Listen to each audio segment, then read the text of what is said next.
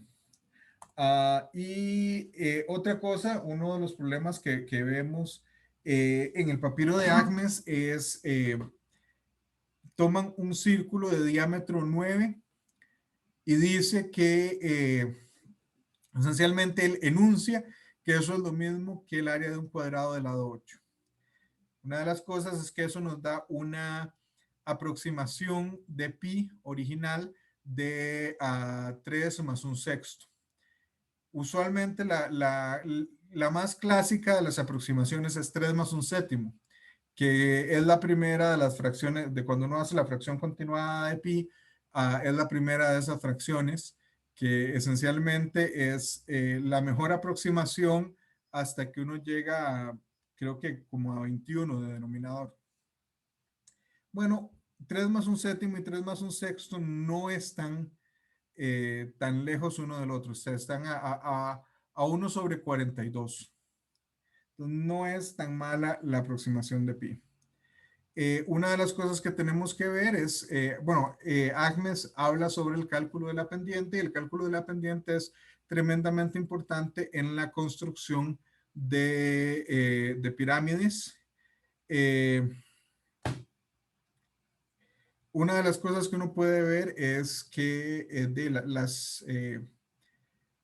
las pirámides tienen una pendiente en sus caras casi perfecta.